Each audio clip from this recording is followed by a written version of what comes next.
Guys இப்போ வந்து பார்த்தீங்க அப்படின்னா ஃபஸ்ட்டு நம்ம ஒரு ட்ரேடர் அப்படின்னாலே அதுக்கு ஒரு அடிப்படை ஆதாரம் இருக்குது சரிங்களா. ஒரு ட்ரேடர்னா இப்படி தான் திங்க் பண்ணணும், இப்படி தான் வந்து ஒர்க் பண்ணணும் அப்படின்னு ஒரு அடிப்படை பேசிக் ரூல்ஸே இருக்குது.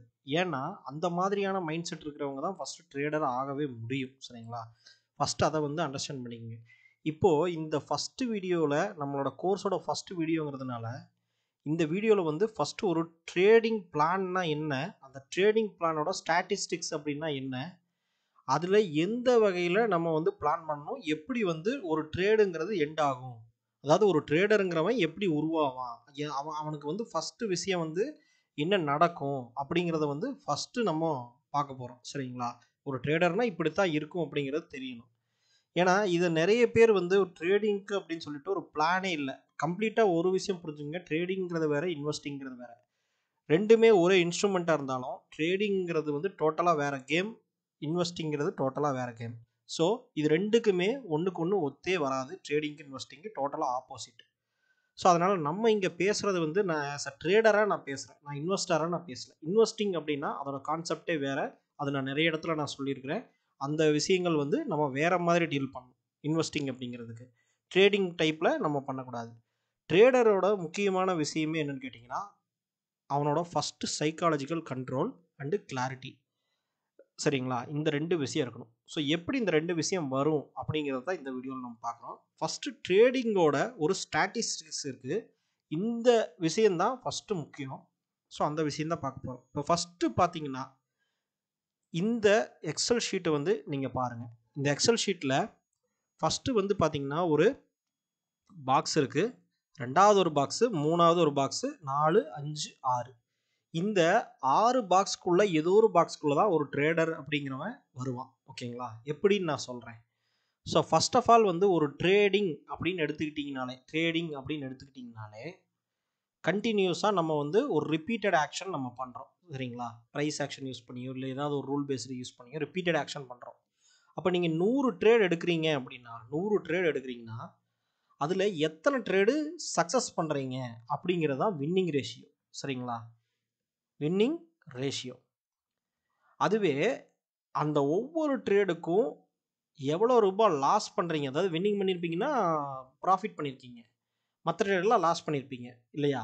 அப்போது லாஸ் ஆகும்போது எவ்வளோ லாஸ் ஆகிறீங்க, ஹவு மச் லாஸ் ஆகிறீங்க, அதே மாதிரி வின் பண்ணும்போது ப்ராஃபிட்டு எவ்வளோ வின் பண்ணுறீங்க. இதுதான் ரிஸ்க்கு அண்டு ரிவார்டு ரேஷியோ சரிங்களா.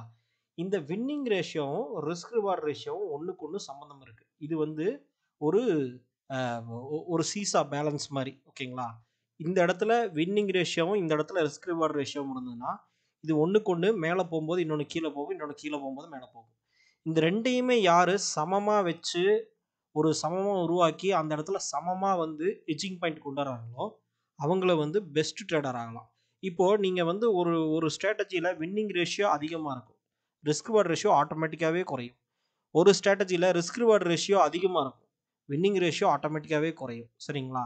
ஆனால் வின்னிங் ரேஷியோவும் ஒரு பாசிட்டிவில் கொண்டு வந்து ரிஸ்க் ரிவார்டு ரேஷியோடையும் பாசிட்டிவில் யார் கொண்டு வராங்களோ அவங்க தான் ஒரு ட்ரேடர் ஆக முடியும். அதுக்குண்டான எக்ஸாம்பிள் காலம் தான் இது சரிங்களா. அந்த எக்ஸல் ஷீட் தான் இது. இப்போ ஃபார் எக்ஸாம்பிள் பார்த்தீங்கன்னா ஃபஸ்ட்டு பாக்ஸ் என்ன அப்படிங்கிறத நம்ம பார்ப்போம்.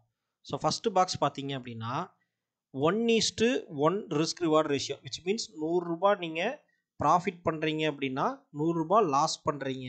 ஸோ 100 ரூபா ஸ்டாப் லாஸ் வச்சுருவீங்க, எப்போவுமே 100 ரூபா ப்ராஃபிட் பண்ணுவீங்க. இதே மாதிரி ரேஞ்சில் தான் நீங்கள் எப்போவுமே ட்ரேட் எடுக்கிறீங்க. எத்தனை நாள் நீங்கள் ட்ரேட் பண்ணாலும் உங்களோட வின்னிங் ரேஷியோ ரிஸ்க் ரிவார்டு ரேஷியோங்கிறது 1:1 அப்படின்னா நீங்கள் எவ்வளோ லாஸ் பண்ணுறீங்களோ அதுக்கு ஈக்குவலாக தான் வின் பண்ணுறீங்க அப்படிங்கிறத நீங்கள் டிஃபைன் பண்ணி தான் ட்ரேடே பண்ணுவீங்க. ஃபார் எக்ஸாம்பிள் ஒவ்வொரு தடவையும் நீங்கள் ட்ரேட் எடுக்கும்போது 1000 ரூபாய் ஸ்டாப் லாஸ் வச்சிங்கன்னா 1000 ரூபாய் ப்ராஃபிட்டு கண்டிப்பாக வைப்பீங்க. அப்போ இந்த மாதிரியான ஸ்ட்ராட்டஜியில் நீங்கள் எப்பவுமே எடுக்கிறீங்கன்னா அது 1:1 ரிஸ்க் ரிவார்டு ரேஷியோ சரிங்களா.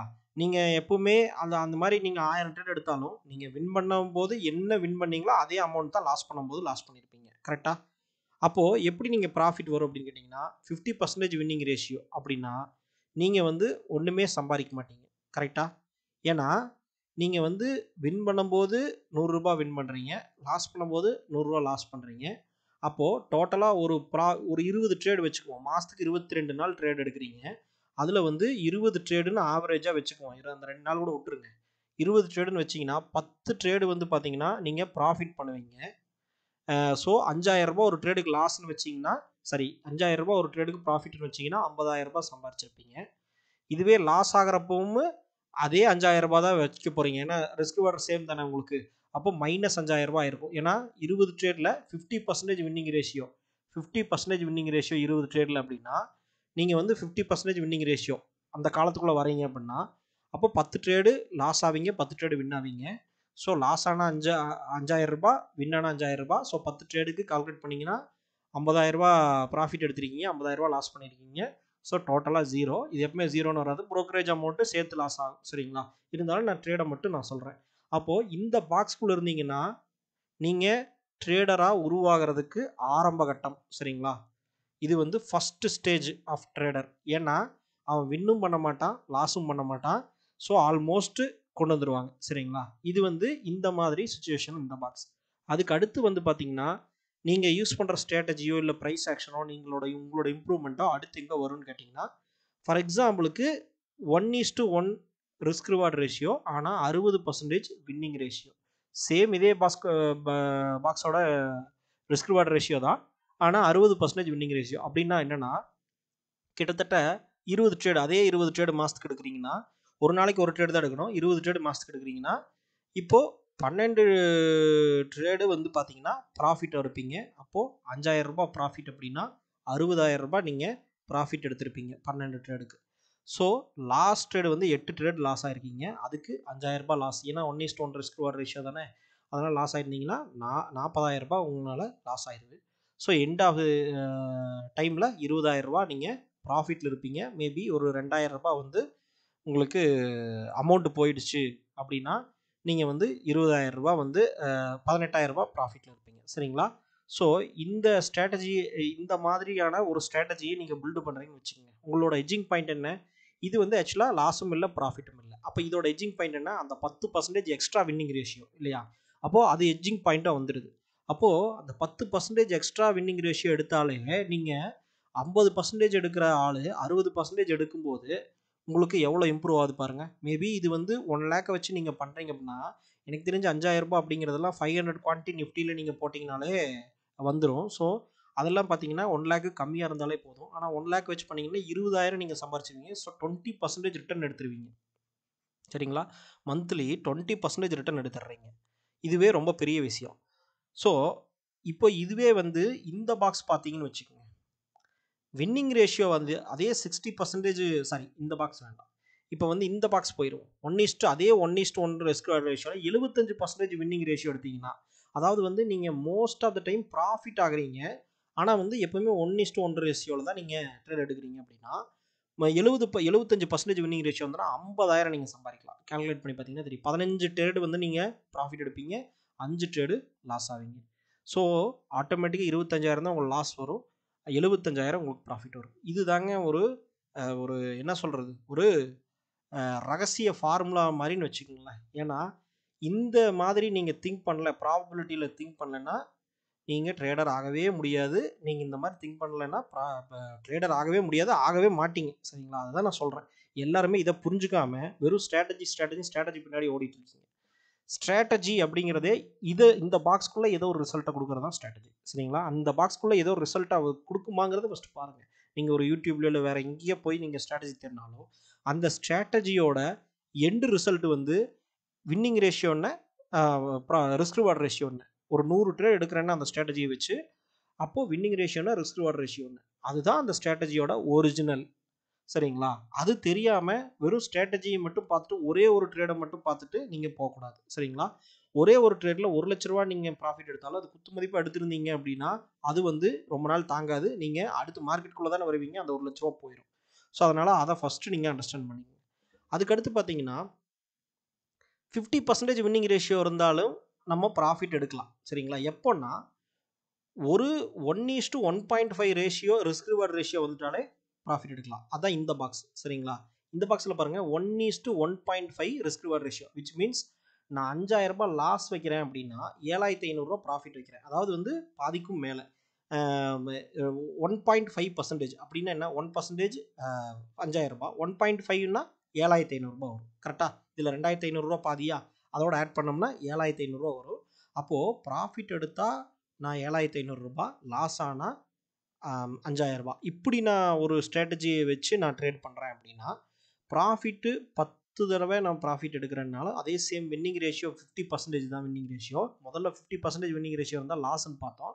ஆனால் அதே 50% வின்னிங் ரேஷியோ வச்சு நீங்கள் ப்ராஃபிட் எடுக்க முடியும். ஏன்னா ரிஸ்க் ரிவார்ட் ரேஷியோ இங்கே 1:1.5.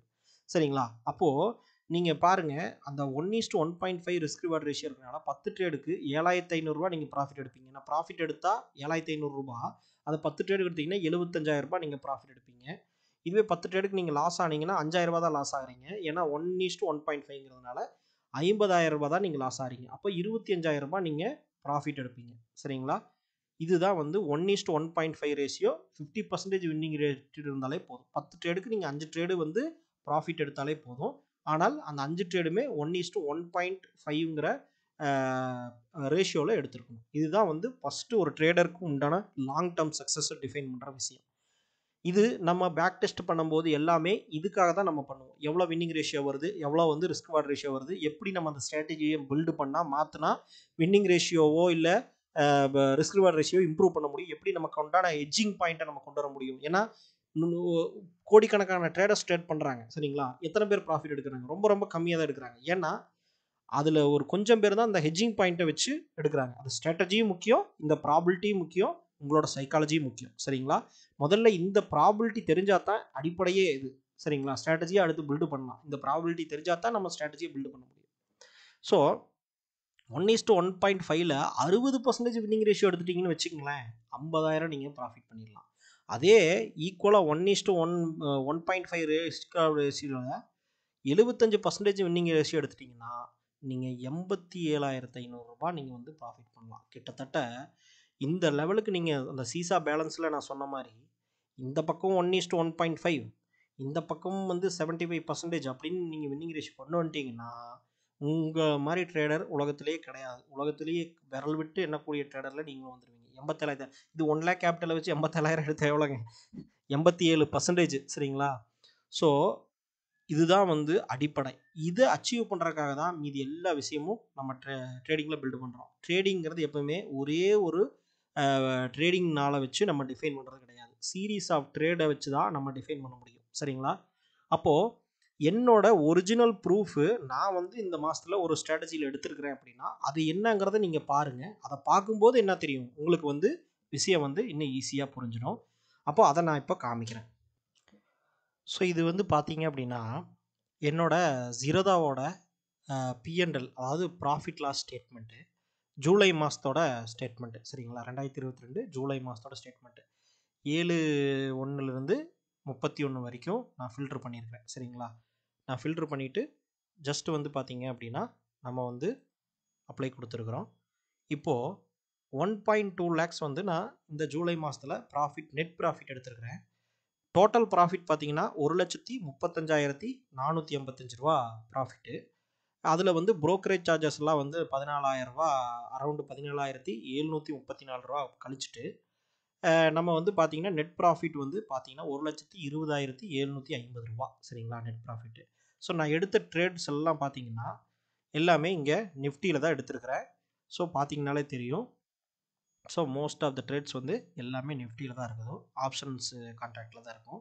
இதில் வந்து நான் லாஸும் ட்ரேடில் ஆகிருக்கிறேன். அதாவது நீங்கள் பார்த்தீங்கன்னா ஜூலை மாதம் லாஸும் நிறைய ஆகிருக்குது. அதாவது நிறையன்னு கிடையாது, லாஸும் ஆகிருக்குது, ப்ராஃபிட்டும் ஆகிருக்குது. சரிங்களா? ஸோ க்ரீனும் இருக்குது, ரெட்டும் இருக்குது, நீங்கள் பார்த்தீங்கனாலே தெரியும். ஆனாலும் மந்த் எண்டில் 1 lakh ப்ராஃபிட் எடுத்துருக்கிறேன். சரிங்களா? இதோட கேபிட்டல் வந்து அரௌண்டு வந்து 2 lakhsக்குள்ளே தான் கேபிட்டல் நான் யூட்டிலைஸ் பண்ணது. ஒரு 1500 குவான்டிட்டிலேருந்து 2000 குவான்டிட்டி அந்த மாதிரி தான் போட்டுட்டு இருந்துருக்கிறேன். சரிங்களா? இப்போது நம்ம அடுத்து வந்து இந்த ட்ரேடை தான் நம்ம அனலைஸ் பண்ண போகிறோம். நீங்கள் இந்த அந்த ட்ரேடை வந்து நான் தனியாக எக்ஸல் ஷீட்டில் எடுத்து நான் அதோட ப்ராஃபிட் லாஸ் மட்டும் ஒவ்வொரு நாளும் போட்டிருக்கிறேன். இதை வச்சு நம்ம ஸ்டாட்டிஸ்டிக்ஸ் படி நம்ம வந்து பார்த்திங்கன்னா இந்த ரிஸ்க் ரிவார்ட் ரேஷியோவில் நம்ம எந்த இடத்துல வரோம், எந்த மாதிரி நடந்திருக்குது ட்ரேடு அப்படிங்கிறத நம்ம பார்க்குறோம். சரிங்களா? என்னோடதை பொறுத்த வரைக்கும் நான் ரிஸ்க் ரிவார்ட் ரேஷியோ அதிகமாக இருக்கும். ஏன்னா நான் ப்ராஃபிட்டை வந்து ஃபிக்ஸ்டாக வைக்காமல் ட்ரெயில் பண்ணுவேன் நிறைய டைம். சம்டைம்ஸ் வந்து மார்க்கெட்டோட கண்டிஷனை பொறுத்து ப்ராஃபிட்டை வந்து ஃபிக்ஸ்டாக வைப்பேன். ஸோ அந்த மாதிரி இருக்கும்போது நம்மளோட ட்ரேடு வந்து என்ன நடந்திருக்குது அப்படின்னு பார்க்குறோம். இப்போ பார்த்தீங்கன்னா இங்கே நான் ப்ராஃபிட் எடுத்தது, லாஸ் எடுத்தது எல்லாமே அந்த மொத்தம் 25 ட்ரேட் எடுத்திருக்கேன் ஜூலையில். எப்படி 22 நாள் தானே ட்ரேடிங்கே வரும்னு கேட்டிங்கன்னா, ஒரு சில நாளில் ஒரு நாளில் 2-3 ட்ரேட் எடுத்திருப்பேன். சரிங்களா? அதனால வந்து இப்படி உங்களுக்கு எக்ஸ்ட்ராவாக ஒரு 2 ட்ரேட் வருது. ரேராக தான் எடுப்பேன் ரெண்டாவது ட்ரேட் அப்படிங்கிறது. இப்போது 8520 ரூபா வந்து ஒரு நாள் ப்ராஃபிட் வந்திருக்கு. அடுத்த நாள் 2820 ரூபா லாஸ் வந்திருக்கு. ஸோ ப்ராஃபிட் அதிகம், நம்மளோட லாஸ் ரொம்ப கம்மி. அதுக்கடுத்து 1600 ரூபா தான் ப்ராஃபிட்டு எடுத்திருக்கிறேன். அதுக்கடுத்த நாள் 1500 ரூபா தான் ப்ராஃபிட்டு. அதுக்கடுத்த நாள் பார்த்தீங்கன்னா 39,952 ரூபா ப்ராஃபிட் எடுத்திருக்கிறேன். அதுக்கு அடுத்த நாள் 14,000 ரூபா லாஸ் ஆகிருக்கிறேன். அப்புறம் 8,000 ரூபா லாஸ். இந்த மாதிரி டோட்டலாக பார்த்தீங்கன்னா டோட்டலாக 1,35,000 ரூபாய் வந்து நெட் ப்ராஃபிட் வருது. அதை தனியாக பிரித்தோம்னா லாஸிங் ட்ரேட்ஸ் எல்லாம் தனியாக பிரித்தோம் அப்படின்னு கேட்டிங்கன்னா, லாஸோட ட்ரேடு மட்டும் இங்கிருந்து எடுத்து நான் தனியாக போட்டிருக்கிறேன். லாஸோட ட்ரேடு மட்டும் பார்த்தீங்கன்னா கிட்டத்தட்ட 1,73,000 ரூபாய் லாஸ் ஆகிருக்கிறேன். சரிங்களா? அதே மாதிரி வின்னோட ட்ரேடெல்லாம் எடுத்து பார்த்தோம்னா 3,09,000 ரூபாய் நான் வந்து வின் ஆகிருக்கிறேன். சரிங்களா? டோட்டலாக சம்பாரிச்சிருக்கேன். அப்போ இதோட ஸ்டாட்டிஸ்டிக்ஸ் பார்த்தோம்னா total trade 25 trade, winning trade 14 trade, losing trade வந்து பார்த்தீங்கன்னா 11 ட்ரேடு. ஓகேங்களா? வின்னிங் ட்ரேடு 14 தான், லாஸிங் ட்ரேடு அதை விட கொஞ்சம் கம்மி, அதனால் 11. ஸோ வின்னிங் ரேஷியோ வந்து பார்த்தீங்கன்னா 25ல் 14 தடவை வின் பண்ணியிருக்கிறேன் அப்படின்னால ரேஷியோ பார்த்தீங்கன்னா 56% தான் ப்ராபிலிட்டி. இங்கே நான் சொன்னது வந்து பார்த்தீங்கன்னா 60% வின்னிங் ரேஷியோ சொல்லியிருக்கேன். ஆனால் நான் எடுத்தது எவ்வளோங்க? வெறும் 56% தான் வின்னிங் ரேஷியோ. ஆனாலும் ப்ராஃபிட் எப்படி 1 லேக் வந்ததுன்னு கேட்டிங்கன்னா, நீங்கள் நல்லா பார்த்தீங்கன்னா தெரியும் 56% வின்னிங் ரேஷியோ இருந்தாலும் ஆவரேஜ் ப்ராஃபிட் பர் வின்னு, அதாவது வந்து ப்ராஃபிட் ட்ரேட் எல்லாம் டோட்டலாக கூட்டி divided by total number of profit trades வந்து 14 அப்படின்னா அது வந்து டிவைட் பண்ணோம்னா ஆவரேஜாக வின் பண்ணும்போது 22,123 ரூபா நான் வின் பண்ணியிருக்கேன். ப்ராஃபிட்டு எடுத்த போது ஆவரேஜாக 22,000 ரூபா ப்ராஃபிட் எடுத்திருக்கேன். லாஸ் ஆன போது ஆவரேஜாக 15,000 ரூபா தான் லாஸ் ஆகிருக்கேன். சரிங்களா? அப்படி நீங்கள் பார்த்தீங்க அப்படின்னா என்னோட ரிஸ்க் ரிவார்ட் ரேஷியோ அப்படின்னு பார்க்கும்போது நீங்கள் 22,000 ரூபாயிலிருந்து 15,000 ரூபாய் டிவைட் பண்ணிங்கன்னா 1:1.40, அதாவது வந்து 1:1.5 அப்படிங்கிற 1:1.5ங்கிறத விடவுமே என்ன அது கொஞ்சம் நம்மளோட வின்னிங் ரிஸ்க் ரிவார்ட் ரேஷியோ வந்து கொஞ்சம் கம்மியாக தான் வருது. 1:1.5 இது 1:1.40. ஏன் மைனஸ் வருதுன்னா இது இங்கே மைனஸ் இருக்கிறதுனால அப்படியே டிவைட் பண்ணதுனால இங்கே மைனஸ் வந்துருச்சு. ஆனால் ஆக்சுவலாக வந்து 15,000 ரூபாய் நம்ம லாஸ் ஆனால் 22,000 ரூபாய் ப்ராஃபிட் எடுத்திருக்கோம். அப்போது 15,000 ரூபாய்ங்கிறது வந்து ஒன்றுன்னு வச்சுக்கிட்டோம்னா 22,000ங்கிறது 1.4%, 1.4 மடங்கு வரும். சரிங்களா? அப்போது 1:1.4ங்கிற ரிஸ்க் ரிவார்ட் ரேஷியோவை நம்ம மெயின்டைன் பண்ணியிருக்கிறோம். சரிங்களா? அப்போது 50% வந்து நான் ரிட்டர்ன் எடுத்திருக்கிறேன். ஃபார் எக்ஸாம்பிள் இந்த கேபிட்டல் வந்து நான் யூஸ் பண்ணது வந்து 2 lakhs தான். 2 lakhsக்குள்ளே தான் நிறைய டைம் ட்ரேட் எடுத்திருக்கிறேன். அப்போது 2 lakhs மேலே போனதில்லை. சரிங்களா? 2 lakhsக்குள்ளே தான். அப்போது 2 lakhsக்குள்ளே பார்க்கும்போது 1 லட்ச ரூபா சம்பாரிச்சிருக்கோம்னா கிட்டத்தட்ட 2 லட்சத்து ரூபா வச்சு 1 லட்ச ரூபா ஒரு மாதத்தில் சொன்னால் 50% ரேஷியோ. இது எல்லா மாதமே வரணுன்ட்டு அவசியம் இல்லை. 25% வந்தாலே போதும். சரிங்களா? 50,000 வந்துடும். அப்படி பார்க்கும்போது நீங்கள் இதே மாதிரி தான் உங்களோட ட்ரேடிங்கும் இருக்கும். சரிங்களா? ட்ரேடிங்கிறது இந்த மாதிரி தான் இருக்கும். நீங்கள் நினைக்கிற மாதிரி எல்லா நாளுமே ப்ராஃபிட் வரணும் அப்படின்னு போனீங்கன்னா நீங்கள் ஸ்ட்ராட்டஜி போய் எல்லாமே லாஸ் பண்ணிடுவீங்க டோட்டலாக. ஏன்னா ஒரு ஸ்ட்ராட்டஜி தான் நான் யூஸ் பண்ணியிருக்கேன். இது வந்து என்னோட simple price action trading strategy. இதை வந்து நான் என்ன பண்ணியிருக்கேன்னா உங்களுக்கு வந்து ஃபிக்ஸ்டாக 1:1 ரிஸ்க் ரிவார்ட் ரேஷியோவில் நான் இந்த கோர்ஸில் சொல்லி கொடுத்துருக்கேன். ஸோ ஸ்ட்ராட்டஜி வீடியோஸ் வரும்போது உங்களுக்கு தெரியும். இந்த வீடியோ ஸ்கிப் பண்ணாமல் பாருங்கள். ஸோ ரெண்டாவது வந்து பார்த்தீங்க அப்படின்னா இந்த கோர்ஸ் வீடியோவிலேயே நான் வந்து ட்ரையல் பண்ணியிருக்கேன். லைவ் ட்ரேடிங் வீடியோஸ் போட்டிருக்கிறேன். லைவ் ட்ரேடிங் வீடியோஸ் பார்த்தீங்கன்னா 5 நாள் கண்டினியூஸாக ஸ்ட்ராட்டஜியில் நான் வந்து ட்ரேடு பண்ணி ப்ரைஸ் ஆக்ஷன் யூஸ் பண்ணி ட்ரேட் பண்ணி 5 நாள் கண்டினியூஸாக ரெக்கார்ட் பண்ணியிருக்கேன். ஃபுல் ட்ரேடிங்கே ரெக்கார்டு பண்ணியிருக்கேன். சரிங்களா? கிட்டத்தட்ட 1 மணி நேரம் 1.5 மணி நேரம் வீடியோஸ் வரும் ஒவ்வொன்றும். ஏன்னா காலையில் உட்காந்ததுலேருந்து நம்ம ட்ரேடை முடிக்கிற வரைக்கும் நம்ம வீடியோஸ் ரெக்கார்ட் பண்ணுறோம் இல்லையா? அதுவே கொஞ்சம் நடுவில் பாஸ் பண்ணி தான் போட்டிருப்பேன். ஏன்னு கேட்டிங்கன்னா கண்டினியூஸாக ரெக்கார்ட் பண்ணால் வெயிட்டிங் டைம் எல்லாமே நீங்கள் பார்க்கணும். சரிங்களா? அப்போது 5 நாளுமே ரெக்கார்டு பண்ணியிருக்கேன். அதில் பார்த்தீங்கனாலே தெரியும் நிறைய நாள் வந்து பார்த்தீங்கன்னா ட்ரெயிலிங் பண்ணியிருக்கேன். சரிங்களா? விச் மீன்ஸ் மார்க்கெட்டோட டார்கெட் வந்து ஒரு சில நாள் இன்க்ரீஸ் பண்ணியிருக்கேன். உங்களுக்கு நான் சொல்லிக் கொடுத்தது 1:1 பண்ணிங்கன்னா போதும், 60% வின்னிங் ரேஷியோ பண்ணிங்கனாலே போதும் அப்படின்னு நான் சொல்லியிருக்கிறேன். அது வந்து பிகினருக்கு நீங்கள் ஃபஸ்ட்டு ஸ்டார்ட் பண்ணிட்டு அப்புறமா நீங்கள் வந்து பழக நீங்கள் இம்ப்ரூவ் பண்ணிக்கலாம். ஸோ ட்ரேடிங்கிறதுல இந்த எதுக்காக நான் காட்டினேன் அப்படின்னா 2 விஷயம் நீங்கள் புரிஞ்சுக்கணும். ஒன்று வந்து எல்லா நாளுமே ப்ராஃபிட் எடுக்கணும் அப்படின்னு நீங்கள் நினச்சிங்கன்னா கண்டிப்பாக நீங்கள் ட்ரேடிங்கில் இருக்கவே முடியாது. சரிங்களா? என்னோட ப்ராஃபிட்டை பார்த்தீங்கனாலும் தெரியும், லாஸ்.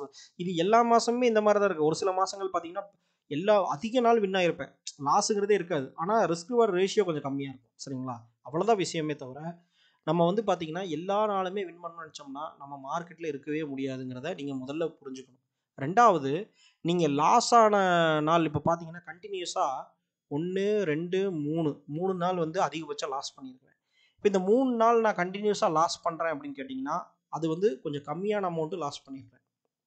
அப்போது நீங்கள் இந்த இடத்துல சைக்காலஜியை மெயின்டைன் பண்ணுறது ரொம்ப ரொம்ப முக்கியம். அப்போ எப்போ சைக்காலஜி மெயின்டைன் ஆகும்னா எப்போ நீங்கள் வந்து ப்ராப்பராக ட்ரேடிங்கை கற்றுக்குறீங்க, எப்படி ப்ரைஸ் ஆக்ஷன் நீங்கள் பண்ணுறீங்க, என்ன மாதிரி ட்ரேட் பண்ணுறீங்கிறத பொறுத்து தான் உங்களுக்கு கான்ஃபிடன்ஸ் வருமே தவிர, அந்த லாஜிக் அண்ட் ரேஷனாலிட்டி, அந்த ஃபண்டமெண்டல் லேர்னிங் இருக்கும்போது தான் அந்த கான்ஃபிடன்ஸ் வருமே தவிர, சும்மா வந்து ஏதோ ஒரு ஸ்ட்ராட்டஜி எங்கேயோ ஒன்று பார்த்துட்டு வந்து அதை பண்ணிட்டா உங்களுக்கு வந்து 2 லாஸ் ஆனீங்கன்னா பயம் வந்துடும். சரிங்களா? இந்த ஸ்ட்ராட்டஜி ஒர்க் ஆகுதுன்னா வேறு ஸ்ட்ராட்டஜி போவீங்க. இப்படி தான் most of the beginner trader வந்து லாஸ் ஆகிறதுக்கு உண்டான காரணம். சரிங்களா? அதனால் வந்து எந்த ஒரு ஸ்ட்ராட்டஜியுமே அந்த ஸ்ட்ராட்டஜிக்குன்னு ஒரு நேச்சர் இருக்குது. அந்த ஸ்ட்ராட்டஜியோட நேச்சரை பொறுத்து தான் அது வின்னிங் ரேஷியோ, ரிஸ்க் வார் ரேஷியோ கொடுக்கும். அப்போது நீங்கள் அந்த ஸ்ட்ராட்டஜியில் இந்த பாக்ஸ்க்குள்ளே எது வருதுன்னு நீங்கள் பார்க்கணும். அப்படி பார்த்தா தான் உங்களால் வந்து அதை பண்ண முடியும். சரிங்களா? ஸோ இதுதான் நீங்கள் புரிஞ்சுக்க வேண்டிய முக்கியமான விஷயம். சைக்கலாஜிக்கல் கண்ட்ரோல் ரொம்ப ரொம்ப முக்கியம்.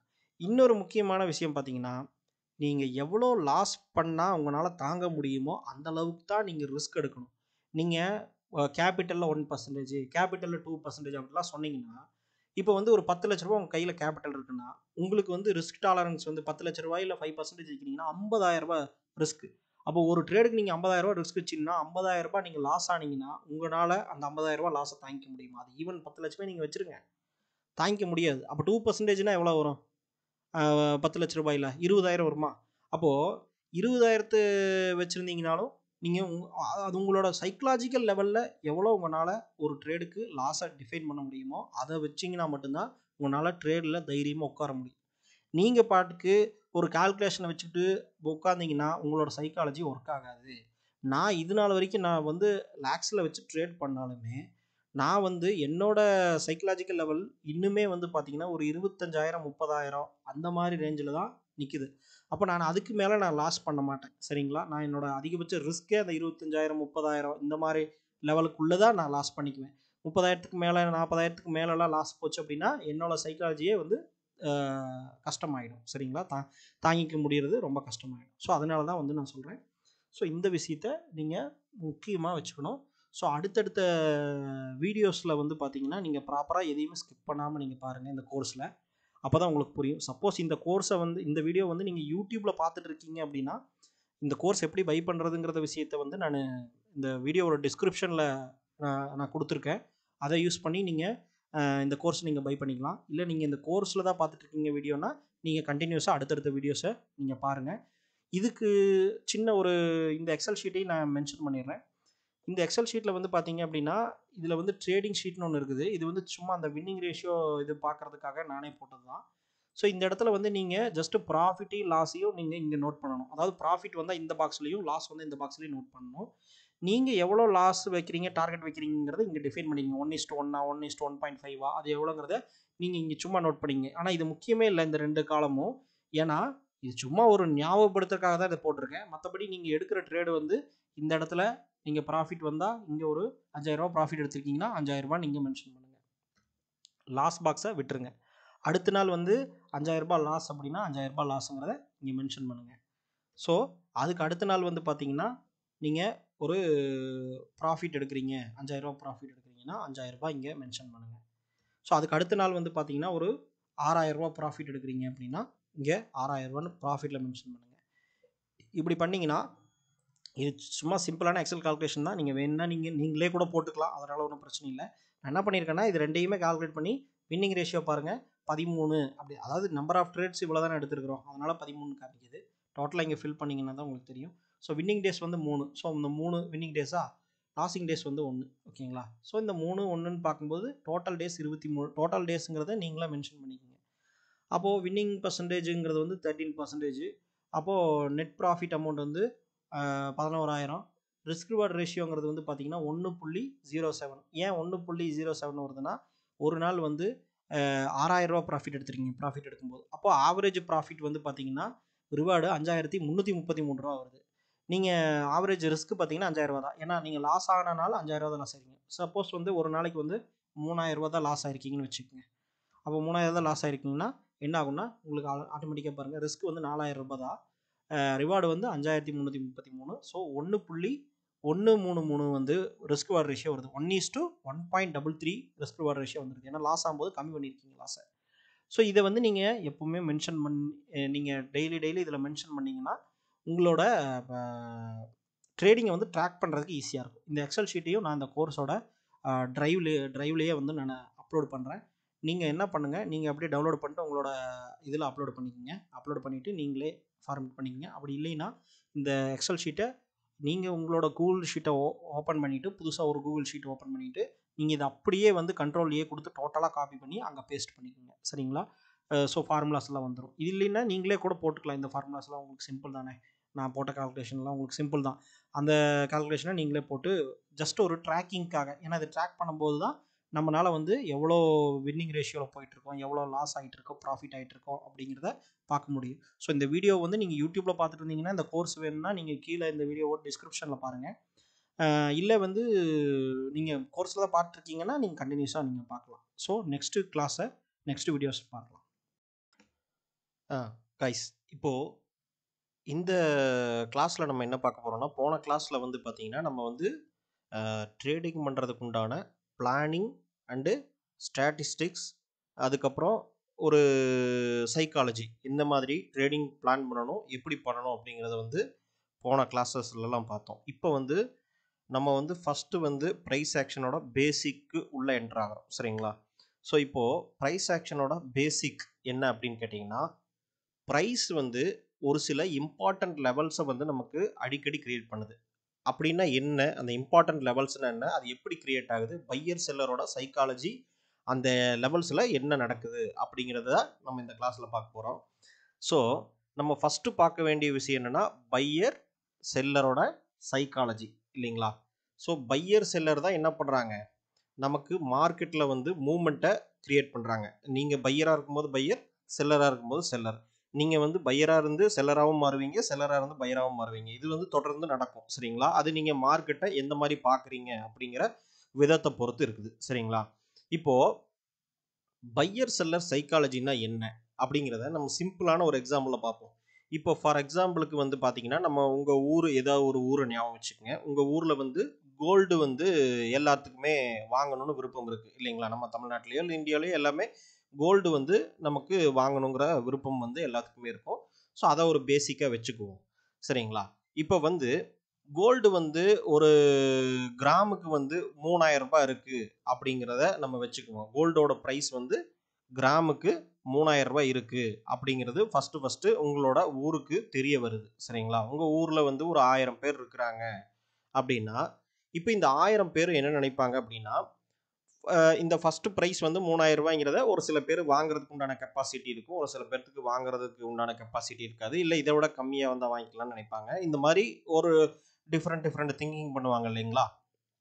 இப்போது அப்போ என்ன பண்ணுறாங்கன்னா, ஒரு இந்த 3,000 ரூபா ப்ரைஸில் ஒரு 500 பேர் பை பண்ணிட்டாங்கன்னு வச்சுக்கோங்களேன். 500 பேர் பை பண்ணிட்டாங்க அப்படின்னா, இந்த 3,000 ரூபாங்கிற அந்த ப்ரைஸ் லெவல் இருக்குது பார்த்தீங்களா? இந்த 3,000 ரூபாங்கிற அந்த ப்ரைஸ் லெவலில் வந்து ஒரு 500 குவான்டிட்டி வந்து என்ன ஆகிடுது, 500 பேர் வந்து அது எவ்வளோ குவான்டிட்டி பை பண்ணுறாங்கன்னு தெரியாது நமக்கு. அதிகமான குவான்டிட்டியாக கூட இருக்கலாம். 500 பேருங்கிறது வந்து மொத்தமாக சேர்த்து ஒரு கிராம் அப்படின்னா ஒரு 1000 கிராம், அதாவது விச் மீன்ஸ் 1 கிலோ கூட வாங்கியிருக்கலாம் டோட்டலாக சேர்த்து, இல்லை 1/2 கிலோ வாங்கியிருக்கலாம். எப்படியோ இருக்கட்டும், 500 பேர் இங்கே பையராக இருக்காங்க. அதோட குவான்டிட்டியும் மெஷர் பண்ணோம்னா 1 kg அப்படிங்கிறது வந்து 1000 கிராம் அப்படிங்கிறது வந்து வந்துடுதுன்னு வச்சுக்கோங்க. அப்போது அடுத்து என்ன ஆகுது அப்படின்னு நீங்கள் இமேஜினேஷன் பண்ணிங்கன்னா, ப்ரைஸ் வந்து அடுத்து வந்து பார்த்தீங்க அப்படின்னா ஒரு லெவலுக்கு போகுது. 3,500 ரூபாய்க்கு போகுதுன்னு வச்சுக்கோங்க. 3,500 ரூபாய்க்கு போகுது. எப்படி போகும்? அது எப்படிங்க தன்னால் போகும்? உங்கள் ஊரை மட்டும் கன்சிடர் பண்ணிக்கோங்க. ஸோ 3,500 ரூபா போகுது அப்படின்னா எப்படி அந்த ப்ரைஸ் போகும் அப்படின்னா, இப்போ ஒரு மொத்தமாகவே 1 கேஜி கோல்டு தான் இருக்குது. அந்த 1 கேஜி கோல்டை வந்து 500 மெம்பர்ஸ் வந்து அக்யூசியேஷன் பண்ணிட்டாங்க. சரிங்களா? இப்போ வந்து மார்க்கெட்டில் வந்து கோல்டே கிடையாது. அதாவது உங்கள் ஊரை பொறுத்த வரைக்கும் மட்டும் நான் சொல்கிறேன். ஸோ கோல்டுங்கிறது இந்தியா ஃபுல்லாக நீங்கள் எடுத்து பார்த்தீங்கன்னா வேர்ல்டு ஃபுல்லாக நிறைய இருக்கும். ஆனால் அதை பற்றி நான் சொல்ல வரல. உங்கள் ஊரை மட்டும் கன்சிடர் பண்ணிவிட்டு நம்ம அங்கே மட்டும் இருக்கிறதா ஒரு இமேஜினேஷன் பண்ணிக்குவோம். அப்போது இந்த 3000 பேர் விற்றா தான் அடுத்து என்ன ஆகும்? கோல்டு வந்து புழக்கத்தில் வரும் இல்லையா? இப்போ வந்து ஒரு ரூ. 500 எனக்கு எக்ஸ்ட்ரா கிடைச்சா போதுன்னு சொல்லி ஒரு ஒரு இந்த 500 பேர்த்துல ஒரு 250 பேர் யோசிக்கிறாங்கன்னு வைங்க. 250 பேர் யோசிக்கிறாங்க. அதாவது 250 பேர் செல்லரா மாற ஆரம்பிக்கிறாங்க. இப்போ 500 பேர் பையரா இருந்தவங்க 250 பேர் என்ன ஆயிடுது? செல்லரா மாற ஆரம்பிக்கிறாங்க. இப்போ செல்லரா மாற ஆரம்பிச்சு இந்த 3500ன்னு இருக்கு இல்லைங்களா? இந்த 3500 அப்படிங்கிற பிரைஸ் இருந்தால் நான் கொடுக்குறேன். ஏன்னா அடுத்து வாங்கக்கூடிய பையர்ஸ்க்கு வந்து ரூ. 500 எனக்கு சேர்த்தி கொடுத்தா நான் வந்து வாங்கிக்கிறேன். அதாவது நான் வந்து செல் பண்றேன் அப்படின்னு சொல்றாங்க. அப்போ நிறைய பேர் யோசிக்கிறாங்க. மீதி ஒரு 500 பேர் இருப்பாங்க. அப்ப இந்த 500 பேரை ஏற்கனவே வாங்கின 500 பேர் இருப்பாங்க. ஸோ எப்படி பார்த்தாலும் மார்க்கெட்ல வந்து 1000 பேர் இருக்காங்க. சரிங்களா? 1000 பேர் இருக்காங்கன்னு வச்சுக்கோங்க. அப்போ இந்த 1000 பேர்ல எத்தனையோ பேர் திங்க் பண்ணலாம். எத்தனையோ பேர் திங்க் பண்ணாம இருக்கலாம். ஆனால் இந்த குவான்டிட்டி 3500ங்கிற குவான்டிட்டி 3500ங்கிற பிரைஸ்ல ஒரு 250 பேர் 300 பேர் பை பண்றாங்க அப்படின்னு வச்சுக்குவோம். சரிங்களா? இப்போ பை பண்றாங்க அப்படின்னா இந்த இடம் வந்து ஒரு இம்பார்ட்டன்டான ஒரு பிரைஸ் லெவலா வந்து கிரியேட் ஆகுது. ஏன்னா இங்க வந்து ஒரு டிரான்சாக்ஷன் நடந்திருக்கு. இந்த பிரைஸ்ல வந்து ஒரு ஹெவி டிரான்சாக்ஷன் நடந்திருக்கு. ஆனால் நீங்க நல்லா பார்த்தீங்கன்னா தெரியும். இந்த ரூ. 3000 அப்படிங்கிற பிரைஸ்ல நடந்த டிரான்சாக்ஷனுக்கும் இந்த 3500 அப்படிங்கிற பிரைஸ்ல நடந்த டிரான்சாக்ஷனுக்கும் வித்தியாசம் இருக்கு இல்லையா? இப்போ மார்க்கெட்டோட கடைசி விலை எவ்வளோ? இப்போ மார்க்கெட்டோட ப்ரைஸ் கடைசியான ப்ரைஸ் க்ளோசிங் ப்ரைஸ் எவ்வளோ? 3500 பர் கிராம். சரிங்களா? 3500 பர் கிராமுக்கு வந்து இப்போ மார்க்கெட்டோட கடைசி ப்ரைஸ். ஆனால் ரூ. 3000 அப்படிங்கிறது வந்து இப்போ இந்த ப்ரைஸை கம்பேர் பண்ணும்போது கம்மியான ப்ரைஸ் இல்லைங்களா? அப்போது என்ன பண்ணுறாங்க? என்ன யோசிக்கிறாங்க? இந்த மார்க்கெட் ப்ரைஸ் எல்லா மக்களும் பார்த்துருப்பாங்க இல்லையா? உங்கள் ஊரில் இருக்கிற அந்த 1000 பேரும் பார்த்துருப்பாங்க. 1000 பையரா செல்லரா தெரியாது. ஆனால் 1000 மக்கள். சரிங்களா? பையரா செல்லரா மாறக்கூடிய 1000 பேர் வந்து என்ன ஆகுறாங்க? இந்த மார்க்கெட் ப்ரைஸை பார்க்குறாங்க. இவங்களோட மைண்டில் என்ன கிரியேட் ஆகும் அப்படின்னு பாருங்க. ஃபஸ்ட்டு ரூ. 3000 ப்ரைஸ் இருந்தது. அதுக்கடுத்து இன்னொரு ஸ்லைடு கொடுக்கலாம். ஸோ பையர் செல்லரோட ஆக்டிவிட்டி அண்டு சைக்காலஜி அப்படின்னு வச்சுப்போம் இதை. இப்போ ஃபஸ்ட்டு இந்த மக்கள் வந்து அந்த 1000 பேரும் வந்து பார்த்தீங்கன்னா பார்க்கும்போது ஃபஸ்ட்டு வந்து ப்ரைஸ் வந்து ரூ. 3000 இருந்தது இல்லைங்களா? அதுக்கப்புறம் ரூ. 3500 போச்சு. இப்போ இதில் வாங்குறவங்களும் இருப்பாங்க, பையரும் இருப்பாங்க, செல்லரும் இருப்பாங்க. அப்போது இவங்களோட பாயிண்ட் ஆஃப் வியூவில் என்ன தோணும் அப்படின்னா ப்ரைஸ் வந்து ரூ. 3000 இருந்தது ரூ. 3500 போயிடுச்சு. அங்கே வந்து ஒரு 250 பேர் பக்கமாக வாங்கியிருக்காங்க. ஸோ எவ்வளோ பேருன்னு நமக்கு தெரியாது. ஆனால் ப்ரைஸை பொறுத்து நமக்கு என்ன ஆகும்? குவான்டிட்டி கம்மியாகிறது அதிகமாகிறத பொறுத்து ஒரு லெவல்ஸ் கிரியேட் ஆகுது இல்லையா? இப்போது மார்க்கெட்டில் வந்து இந்த 250 பேர் இருக்காங்க இல்லையா? இந்த 250 பேரும் என்ன பண்ணுறாங்க? இங்கே 500 பேர் வாங்கியிருந்தாங்க. இந்த 500 பேர்ல 250 பேர் இங்க செல் பண்றாங்க. ஆனா முழுசா எல்லாருமே வந்து கிட்ட இருக்கிற எல்லா கோல்டையும் செல் பண்றாங்களான்னு தெரியாது. ஆனா ஒரு ரூ. 500 எக்ஸ்ட்ரா கொடுத்தா கோல்டை வந்து நானு செல் பண்றேன் அப்படின்னு சொல்லும்போது அதை வாங்குறதுக்கு நிறைய பையர்ஸ் தயாரா இந்த இடத்துல வர்றாங்க. அதனால இந்த செல்லர்ஸ் என்ன பண்றாங்க? செல் பண்றாங்க. ஆனா எவ்வளவு குவான்டிட்டி ஆகுது அப்படிங்கிறது நமக்கு தெரியாது. இங்க கேப்சர் பண்ணது 1000 கிராமு. 1000 கிராமு இங்கே வந்து டோட்டலாக இந்த 500 பேர் அக்யூர் பண்ணது. இங்கே இந்த 250 பேர் ரிலீஸ் பண்ணுறாங்க இல்லையா? அந்த கோல்டு வந்து எவ்வளோ குவான்டிட்டியில் ரிலீஸ் பண்ணுறாங்கன்னு தெரியாது. மேபி ஒரு 300 கிராமா கூட இருக்கலாம். 300 கிராமா இருக்கலாம். இல்லை 100 கிராமா கூட இருக்கலாம். அப்போது 100 கிராமோட லெவலுக்கு தான் இங்கே வந்து என்ன ஆகிடுது? இப்போ ஃபார் எக்ஸாம்பிளுக்கு வச்சுக்குவோம். ஒரு 300 கிராம் வச்சுக்குவோம். 300 கிராமுங்கிற லெவலுக்கு தான் இங்கே வந்து கோல்டு வந்து சப்ளை வந்து இங்கே கிரியேட் ஆகிருக்குது. அதாவது 250 பேர் 100 கிராம்ங்கிற குவான்டிட்டியில் கோல்டு வந்து 3500 ரூபா ப்ரைஸுக்கு வந்து ரிலீஸ் ஆகிருக்குது. அதை பையர்ஸ் பை பண்ணியிருக்காங்கன்னா இங்கே அக்யூர் பண்ண வெயிட்டேஜ் வந்து அதிகம். சரிங்களா? கம்பேரிசன் டு 3000ங்கும் போது இதோட வெயிட் வந்து இந்த லெவலோட வெயிட் வந்து என்ன ஆகுது அதிகம் சரிங்களா. ஸோ பையர் வந்து என்ன இருக்காங்க strong buyers, strong quantity, strong volume சரிங்களா, ரெண்டுமே இருந்திருக்கு. ஸோ இந்த லெவல் அப்படிங்கிறது வந்து ஒரு இம்பார்ட்டன்டான லெவல் அப்படிங்கிறத நம்ம மென்ஷன் பண்றோம்.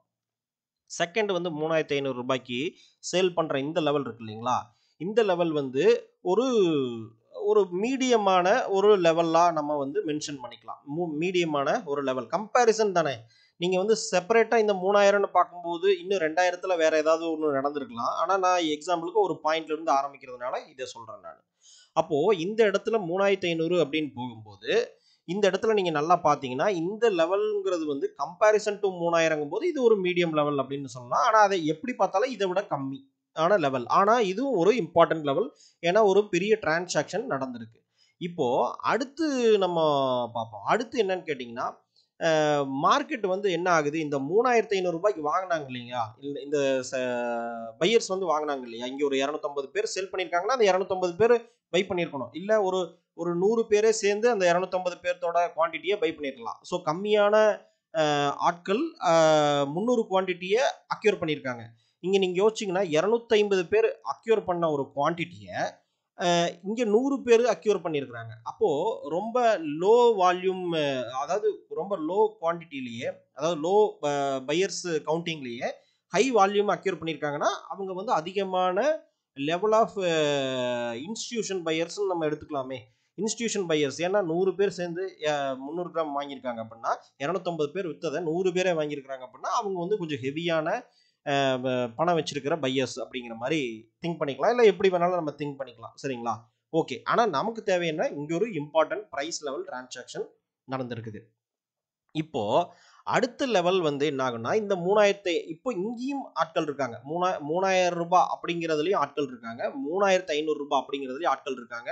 இங்கே பார்த்துட்டு இருக்கிற டோட்டல் மக்கள் அதாவது 1000 பேர் அப்படிங்கிறது இதுக்குள்ளேயும் இருக்கலாம், இல்லை இதுக்கு வெளியும் கொஞ்சம் பேர் இருக்கலாம். 500 பேர் இருக்காங்கன்னா 500 பேர் இங்கேயும் இருக்கலாம். ஸோ மாறி மாறி வரலாம், எப்படி வேணா இருக்கட்டும். ஆனால் மொத்த மக்களோட பார்வையில் இப்போ ப்ரைஸ் வந்து 3000 ரூபாய் இருந்தது, அதுக்கப்புறம் 3500 ரூபா போச்சு அப்படின்னா ப்ரைஸ் வந்து என்ன இருக்குங்க இன்க்ரீஸ் ஆயிருக்கு அப்படிங்கிற ஒரு பர்செப்ஷன் வந்து எல்லாத்தோட மைண்ட்லயும் இருக்கும் சரிங்களா. அப்போ அடுத்து என்ன யோசிப்பாங்க அப்படின்னா, இந்த 3500 ரூபாயோட அதிகமா போகும் அப்படின்னு நினைக்கிறாங்க. அப்ப கொஞ்சம் பேர் வந்து வாங்குறாங்க. அப்படிங்கும்போது இந்த 3500க்கு வாங்கினாங்க இல்லைங்களா, இவங்க வந்து அதை விட அதிகமா தான் செல் பண்ணுவாங்க. ஏன்னா எல்லாருமே வந்து நான் வாங்குற பிரைஸை விட அதிகமா வித்தாதான் எனக்கு லாபங்கிற நோக்கத்துல தான் எல்லாருமே வருவாங்க சரிங்களா. அப்படிங்கும்போது 3500 ரூபாய்க்கு வாங்கின மக்கள் அடுத்து வந்து 3900 ரூபாய் கொண்டு போறாங்க. 3900 ரூபாய் எனக்கு வந்தாதான் நான் விற்பேன், செல் பண்ணுவேன் அப்படின்னு ஒரு பிடிவாதமா நிக்கிறாங்கன்னு வச்சுக்கோங்க. ஒரு பெட்டிங் பண்றாங்க. ஏன்னா பிரைஸ்ங்கிறது இவங்க 3000 தான். இப்போ மார்க்கெட் பிரைஸ் எவ்வளோ, கரண்ட் மார்க்கெட் பிரைஸ் எவ்வளோ 3500. ப்ரீவியஸ் மார்க்கெட் பிரைஸ் வந்து 3000 சரிங்களா. Previous market price 3000. அப்போ பார்க்குற மக்கள் வந்து மார்க்கெட் இன்க்ரீஸ் ஆகுது அப்படின்னு நினைப்பாங்க. அப்போ இன்னும் அதிகமாக போகும்னு நினைப்பாங்க. அப்போ அவங்க நினைக்கிறதுக்கு தகுந்த மாதிரி செல்லரும் வந்து 3900 ரூபாய்க்கு தான் நான் செல் பண்ணுவேன் அப்படின்னு சொல்லி முடிவு பண்ணி இருக்காங்கன்னு வச்சுக்கோங்க. அப்போ என்ன நடக்கும் இந்த இடத்துல அப்படின்னா, 3900 ரூபாய்க்கு மக்கள் விலை கொடுத்து வாங்குறதுக்கு தயாரா இருக்கிறாங்க அப்படின்னா இந்த இடத்துல டிமாண்ட் கிரியேட் ஆகும் இல்லையா. டிமாண்ட் இந்த 3900 ரூபாய் அப்படிங்கிற பிரைஸ் லெவலுக்கு இந்த டிமாண்ட் கிரியேட் ஆகும். அப்படி கிரியேட் ஆச்சுன்னா இந்த 3900 ரூபாய் அப்படின்னு பெட்டிங் பண்ணியிருக்கிற அந்த செல்லர் இருக்காங்க இல்லைங்களா, அந்த பை பண்ணி செல் பண்றாங்க இல்லைங்களா, அவங்களோட ஆசை வந்து நிறைவேறும். அப்போ 3900 ரூபாய் அப்படிங்கிற பிரைஸ்க்கு டிமாண்ட் இருக்குன்னா தான் அது டிரான்சாக்ஷன் கம்ப்ளீட் ஆகும். அப்படி இல்லை அப்படின்னா மக்கள் வெயிட் பண்றாங்கன்னு வச்சுக்கோங்க. ஃபார் எக்ஸாம்பிளுக்கு இன்னும் குறையட்டும் குறையட்டும் குறையட்டும்னு வெயிட் பண்றாங்க.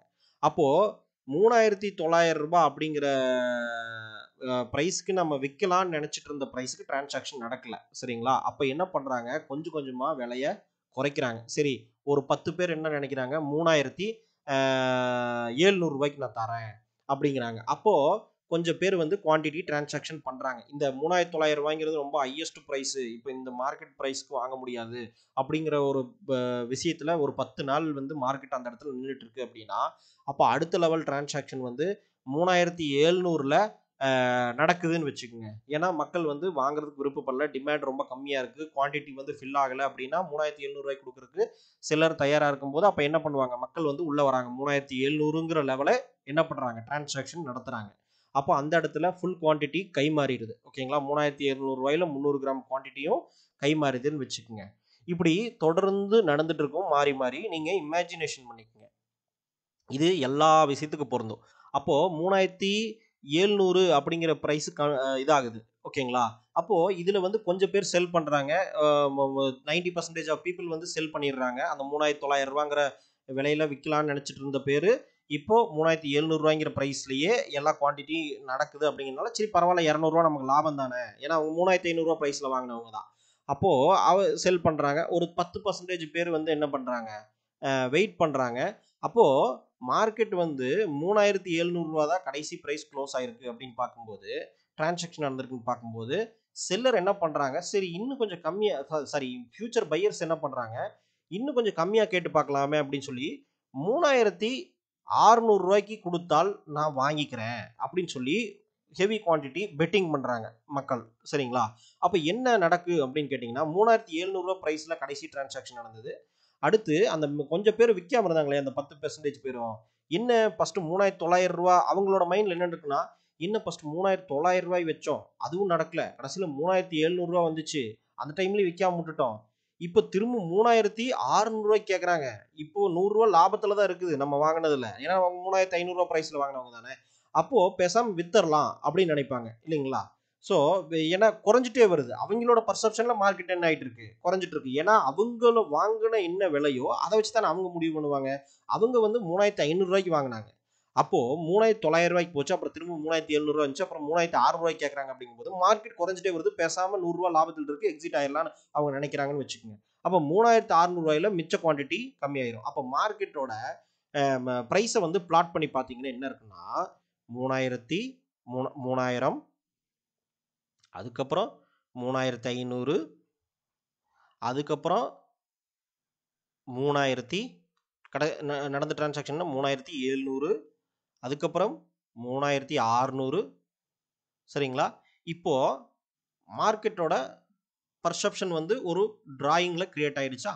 அப்போ மார்க்கெட் வந்து என்ன ஆயிட்டு இருக்கு, அப்ல போய் 3700ங்கிற பிரைஸுக்கு மேல தாண்ட முடியாம 3600க்கு வருது அப்படின்னா, இந்த இடம் என்ன இருக்கு, 3700ங்கிற அந்த பாயிண்ட் வந்து என்ன இருக்கு, மார்க்கெட் செல்லாக ஆரம்பிச்சிருக்கு. அதாவது 3900 வரைக்கும் போகும்னு நினைச்சு பெட் பண்ணாங்க, ஆனா அது முடியல. அப்போ 3700ல நம்ம வந்து செல் பண்ண ஆரம்பிச்சிட்டாங்க. ஏன்னா அந்த இடத்துல செல்லர்ஸ் வந்து செல் பண்ண ஆரம்பிச்சிட்டாங்க, விச் மீன்ஸ் பை பண்ணவங்க என்ன ஆயிடுச்சு, செல் பண்ண ஆரம்பிச்சிட்டாங்க. அப்போ நீங்க நல்லா யோசிச்சு பாருங்க, இந்த இடத்துல செல்லர்ஸும் இருக்கிறாங்க, பையர்ஸும் இருக்கிறாங்க. செல்லர்ஸ் செல் பண்ண குவான்டிட்டியை பையர்ஸ் கம்ப்ளீட் பண்ணதுனால தான் இந்த இடத்துல டிரான்சாக்ஷன் முடிஞ்சது. அதுக்கடுத்து 3600 ரூபா பிரைஸ்க்கு வந்துருச்சு. சரிங்களா? அப்போ மார்க்கெட் என்ன இருக்கு, மேலே போயிட்டு கீழே இறங்க ஆரம்பிச்சிருக்கு. அப்போ இந்த 3700ங்கிற பிரைஸ் லெவல் என்னது, ஒரு இம்பார்ட்டன்டான லெவல்ஸ். மார்க்கெட் ஒரு டர்னிங் ஆயிருக்கு அப்படிங்கிறதுனால ஒரு இம்பார்ட்டன்டான லெவல்ஸ்னு நம்ம எடுத்துக்கிறோம். சரிங்களா? ஏன்னா இங்க வந்து ஒரு சைக்காலஜி ஆக்ட் ஆயிருக்குது. அப்ப எகைன் வந்து 3600 விட்டு திரும்பவும் வந்து 3400 போகுதுன்னு வைங்க. அப்போ 3500க்கு வாங்கினவங்க எல்லாருமே 100 ரூபாய் லாஸ்ல இருக்காங்க. ஒருவேளை பேனிக் ஆகி அவங்க எல்லாருமே 3400 ரூபாய்க்கு செல் பண்ணிட்டாங்க அப்படின்னா, இப்போ 3000 ரூபாய் பிரைஸ்க்கு வாங்கினவங்க என்ன பண்ணுவாங்கன்னு கேட்டீங்கன்னா, அவங்களோட லாபம், அந்த 3000 ரூபாய் பிரைஸ்க்கு வாங்கினவங்களோட லாபம் வந்து ஒவ்வொரு தடவையும் மார்க்கெட் ஏறும்போது இவ்வளோ கிடைச்சிருக்கு. ஏன்னா நம்ம பேப்பர்ல பார்க்குறோம் வேல்யூ மாதிரி, நம்ம ஸ்டாக் மார்க்கெட்ல பார்க்குறோம் இல்லைங்களா? அந்த மாதிரி வேல்யூ மாதிரி நமக்கு மார்க்கெட் ஏறுச்சுன்னா நம்ம செல் பண்ணாதான் லாபம். ஆனால் நமக்கு அந்த பிரைசிங் பாயிண்ட்ல என்ன ஆகுது, நமக்கு வந்து இப்போ செல் பண்ணா இந்த மார்க்கெட் வேல்யூக்கு உனக்கு இத்தனை ரூபா லாபம் கிடைக்குங்கிறது அந்த பிளஸ்ல மாறிக்கிட்டே இருக்கு. நம்ம பார்த்துருப்போம் எல்லாருமே ஸ்டாக் மார்க்கெட்ல நம்ம பார்த்துருப்போம். அப்போ பையர் செல்லர்ஸும் மார்க்கெட்டை ஏற்ற ஏற்ற நமக்கு என்ன ஆகுது, நம்மளோட வாங்கின பிரைஸ்ல இருந்து இப்போ கரண்ட் பிரைஸுக்கு நம்ம கால்குலேஷன் பண்ணி நம்மளோட வேல்யூவை நமக்கு காமிச்சிட்டே இருக்கு. அப்போ நீங்க யோசிச்சு பாருங்க. அப்போ 3000 ரூபாய்க்கு வாங்கியிருக்கீங்க, 3700 ரூபா வரைக்கும் போச்சு. அப்போ நல்லா உங்களுக்கு 700 ரூபாய் லாபம் வந்துச்சு. அப்புறம் திரும்ப 3600 ரூபா வந்துச்சு. அப்புறம் 3400 வரும்போது உங்களோட லாபம் குறைஞ்சிட்டே வரதை நீங்க பாக்குறீங்க. அப்போ என்ன ஆகுது அப்படின்னா, நீங்க எகைன் வந்து பேனிக் ஆயிடுறீங்க. 3400 ரூபாய்க்கு வரைக்கும் மார்க்கெட் வந்துருச்சு, அப்ப என்ன பண்றது அப்படின்னு சொல்லிட்டு இந்த 3000 குவான்டிட்டியில கிட்டத்தட்ட 1000 கிராம்ஸ் அக்யூர் பண்ணவங்கல கிட்டத்தட்ட 250 பேர் மாறி செல் பண்ணியிருக்காங்க. இப்படி டிஃபரன்ஸா நடக்கலாம், அப்புறம் திரும்பவும் பை பண்ணிருக்கலாம், எப்படி வேணா நடக்கலாம். ஆனால் பிரைசிங் லெவலுங்கிறதா நமக்கு முக்கியமான ஒரு பாயிண்ட். அப்ப என்ன ஆகும்னு கேட்டீங்கன்னா, இந்த 3000 ரூபாய்க்கு வாங்கின மக்கள் விலை குறைஞ்சிக்கிட்டே வருது. ஏன்னா அவங்களோட பர்செப்ஷனில் 3700க்கு போச்சு, அங்கேருந்து கால்குலேட் பண்ணும்போது குறைஞ்சிட்டே வருது, அவங்களோட லாபம் குறையுதுங்கிறதுனால 3400 400 இப்போ லாபத்தில் தான் இருக்குது. 700 இருந்துச்சு பரவாயில்ல, இப்போ 400 லாபத்தில் தான் இருக்குது, பேசாமல் வித்துடலாம் அப்படிங்கிற ஒரு பேனிக் மோடுக்கு வரும்போது, ஏன்னா விலை குறையும் போது என்ன ஆகுதுன்னு கேட்டிங்கன்னா, அங்கே கொஞ்சம் பேர் செல் அடிக்கிறாங்க, நிறைய பேர் வந்து செல் பண்ணிடுறாங்க. ஏன்னா அவங்க 3000 ரூபாய்க்கு வாங்கினவங்க எல்லாருமே இங்கே 3400 ரூபாய்க்கு செல் பண்ண ஆரம்பிச்சிடுறாங்க. அப்போ என்ன ஆகும்னா, இந்த 3400 ரூபாயில் ஒரு ஹெவி டிரான்சாக்ஷன் வந்து கம்ப்ளீட் ஆகுது. அப்போது இது ஒரு இம்பார்ட்டன்ட் லெவல் ஆகுது. சரிங்களா, ஹெவி டிரான்சாக்ஷன் கம்ப்ளீட் ஆகுது. அப்போ என்ன ஆகிடுது, ஹெவி டிரான்சாக்ஷன் 3400 ரூபாய்க்கு நிறைய பேர் செல் பண்ணிட்டாங்க. சரிங்களா, அந்த பையர்ஸ் ஹோல்டிங் பண்ண. இப்போ மார்க்கெட்டோட அதிகபட்ச சப்ளை கம்ப்ளீட் ஆனது 3400. சரிங்களா, இப்போ இந்த 3400 ரூபாய்க்கு நிறைய பேர் வாங்கினா தானே கம்ப்ளீட் ஆகும். அப்போ கிட்டத்தட்ட 1000 கிராமுக்கு 900 கிராம் 900 குவான்டிட்டி வந்து இங்கே இந்த 3400ங்கிற ப்ரைஸ் கம்ப்ளீட் ஆயிடுச்சு. அப்போ 900 குவான்டிட்டி அக்யூர் பண்ணவங்க நிறைய பேர் இருக்கிறாங்கன்னு வச்சுக்கோங்க. அப்போது அவங்கெல்லாம் என்ன பண்ணுறாங்க, வெயிட் பண்ணுறாங்க. அப்போது அவங்களும் லாபத்தில் தானே வைப்பாங்க. அவங்க என்ன பண்ணுறாங்க, கடைசியாக முன்னாடி முடிஞ்ச ப்ரைஸ் எவ்வளோ, 3600 அப்படிங்கிற ப்ரைஸ். அப்போ 3600 ரூபாய்க்கு நம்ம வந்து 3400 ரூபாய்க்கு 200 வாங்கினா வித்தரலாம், 200 வந்துச்சுன்னா வித்தரலாம் அப்படின்னு சொல்லி 3600 ரூபாய்க்கு இந்த 900 குவான்டிட்டியும் பெட் பண்ணுறாங்கன்னு வச்சுக்கோங்க, ஒரு இமேஜினேஷன். அப்போ மார்க்கெட் திரும்ப என்ன ஆகும், மார்க்கெட் 3400லேருந்து சப்போர்ட் எடுத்து அங்கே பையர்ஸ் வந்து பை பண்ணதுனால அங்கேருந்து சப்போர்ட் எடுத்து 3600 போகுது. எகெயின் வந்து ப்ரைஸிங்கோட பர்செப்ஷன் வந்து மார்க்கெட்டில் பார்க்குறவங்களுக்கு, பையர் செல்லர் பார்க்குறவங்களுக்கு, 3400 ரூபாயிலேருந்து திரும்ப மேலே போகுதுப்பா அப்படிங்கிற ஒரு தாட் வரும். அப்போ இன்னும் மேலே போகும், ஏன்னா ஏற்கனவே என்ன இருக்குது 3700 வரைக்கும் போயிருக்குது, அப்போது அது வரைக்கும் போகும் அப்படின்னு நினைப்பாங்க. இப்படி பையர்ஸும் செல்லர்ஸும் மாறி மாறி அவங்களோட பர்செப்ஷனில் ஒரு மார்க்கெட்டோட மூவ்மெண்ட்டில் ஒரு பர்டிகுலர் ப்ரைஸ் அவங்க எந்த ப்ரைஸ்க்கு வாங்கினாங்களோ அதிலிருந்து அடுத்தடுத்த ப்ரைஸை கம்பேர் பண்ணி மேலேயோ கீழேயோ கம்பேர் பண்ணி ஒரு பர்செப்ஷன் ஐடியா வந்து அவங்க மைண்டில் கிரியேட் ஆகுது. அப்படின்னு கிரியேட் ஆகும்போது தான் இந்த மார்க்கெட்டோட மூவ்மெண்ட் நடக்குது. அப்போ இந்த மூவ்மெண்ட்டை புரிஞ்சுக்கிட்டிங்கன்னா பையர்ஸ் செல்லர்ஸோட சைக்காலஜி புரிஞ்ச மாதிரி. அப்போ பையர்ஸ் செல்லர்ஸோட சைக்காலஜியை புரிஞ்சுக்கிட்டிங்கன்னா இந்த மூவ்மெண்ட்டை புரிஞ்சுக்கிட்ட மாதிரி. சரிங்களா, ரெண்டு ஒன்று தானே. ஸோ உங்களுக்கு பையர் செல்லர்ஸோட சைக்காலஜியை நீங்கள் பார்க்கறதுக்கு பதிலாக இந்த சார்ட்டை பார்த்தீங்கன்னா என்ன ஆயிடுது, அதில் தெரிஞ்சிருது.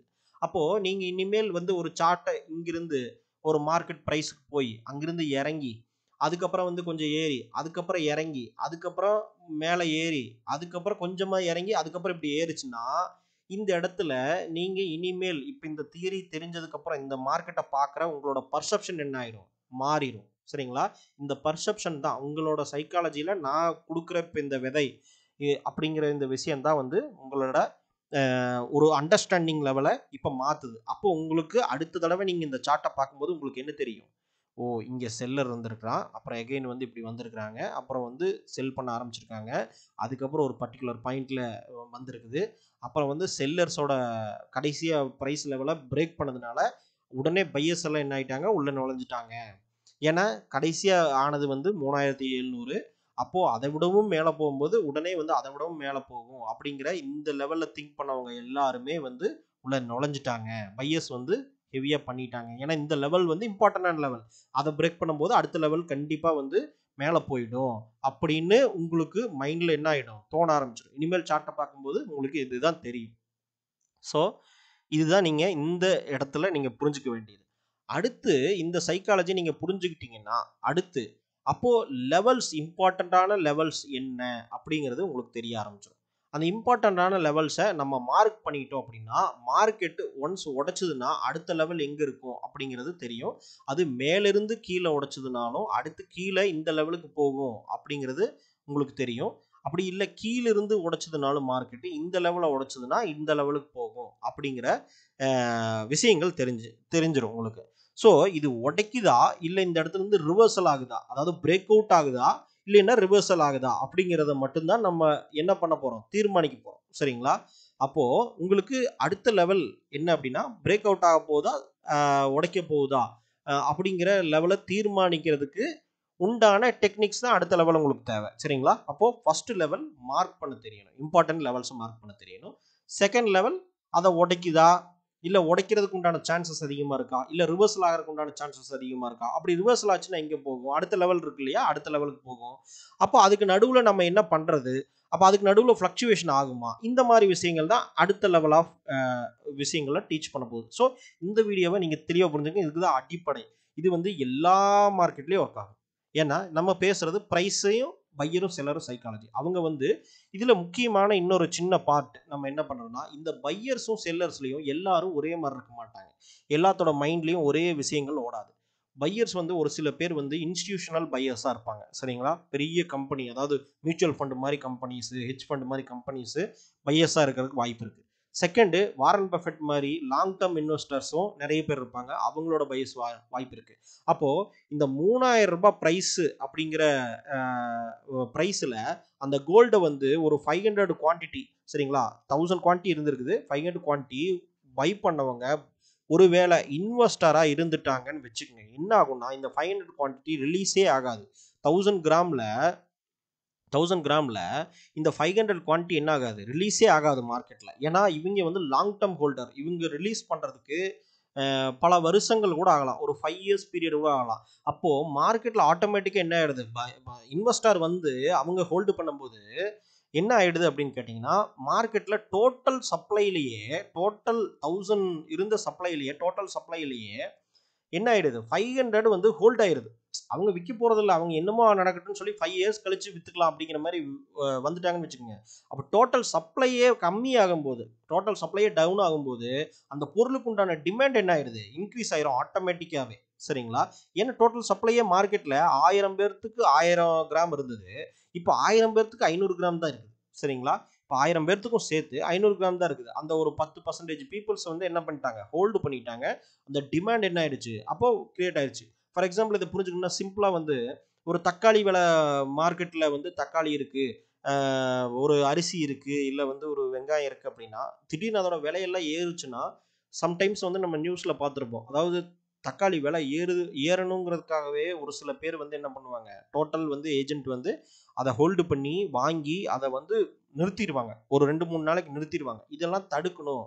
உணவுப் பொருளை பதுக்கக்கூடாது. பதுக்கணும்னா என்ன ஆயிரும், விலை இன்க்ரீஸ் ஆயிடும். ஏன், அது மார்க்கெட்டில் டிமாண்ட் இல்லை, டிமாண்ட் அதிகமாகிடுது, மக்களுக்கு கிடைக்க வேண்டிய பொருள் கிடைக்கல. அப்படிங்கும்போது எல்லாருமே ஒரு 10 ரூபாய் எக்ஸ்ட்ரா கொடுத்து அந்த பொருளை வாங்குறதுக்கு தயாராக நிலையில் இருப்பாங்க. அப்போது அந்த இடத்துல மார்க்கெட்டில் சப்ளை ஆரம்பிச்சிங்கன்னா, அப்போ அந்த நார்மலாக கிடைக்கிற ரேட்டை விட 10 ரூபா அதிகமாக கிடைக்கும். ஸோ அது 10 ரூபா அதிகமாக கிடைக்கணும்னா சப்ளையை வந்து குறைக்கணும்.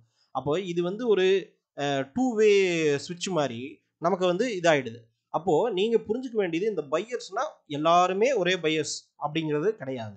ஆனால் ப்ரைஸை வச்சு நம்ம என்ன பண்ணிக்கலாம், நம்மளோட ஒரு சில விஷயங்களை வந்து உணரலாம். எப்படின்னா, இப்போ இன்ஸ்டிடியூஷனல் பையர்ஸ் வந்து எந்த இடத்துல இருப்பாங்க அப்படின்னு கண்டுபிடிக்கணும்னா ரொம்ப சிம்பிள் தான். Large volume of quantity occur ஆகிட்டு அது வந்து அந்த ப்ரைஸை கிராஸ் பண்ண முடியல மார்க்கெட்னால, அப்படிங்கும்போது சம்டைம்ஸ் பார்த்தீங்க மந்த்லி சார்ட்டில் இல்லை ஒரு வீக்லி சார்ட்லலாம் ஒரு ப்ரைஸ் லெவலை கிராஸ் பண்ணியிருக்காது, திரும்ப வந்தாலும் அது மேலே போயிடும். ஸோ இந்த லெவல் அப்படிங்கிறது வந்து மெயின் அக்யூசியேஷன் நிறைய நடந்திருக்கிறதுனால உங்களுக்கு என்ன ஆகும்னா, இந்த லெவலில் பெரிய லெவல் ஆஃப் பையர்ஸ், பெரிய வால்யூம் நடந்திருக்கிறதுனால எகைன் வந்து இந்த ப்ரைஸ்க்கு வந்தால் திரும்பவும் பையர்ஸ் பை பண்ண தான் பார்ப்பாங்க. ஏன்னா அவங்க லாங் டேர்ம் பையர்ஸாக இருக்கலாம். சரிங்களா, இது ஒரு அசம்ஷன். நமக்கு தேவை லெவல்ஸ், அந்த லெவல்ஸோட வெயிட்டேஜ். இவ்வளோதான் நமக்கு முக்கியமான விஷயம். இப்போ லெவல்ஸ்னால் என்னென்னு உங்களுக்கு புரிஞ்சிருச்சு. மார்க்கெட்டில் ப்ரைஸ் ஆக்ஷனோட பேசிக்கே இதுதான். சரிங்களா, ஸோ அடுத்த இதில் நம்ம என்ன பார்க்கலாம் அப்படின்னா, ப்ரைஸோட சப்போர்ட் ரெசிஸ்டன்ஸ் அந்த மாதிரி ஜோன்னா என்ன அப்படிங்கிறத நம்ம பார்க்கலாம்.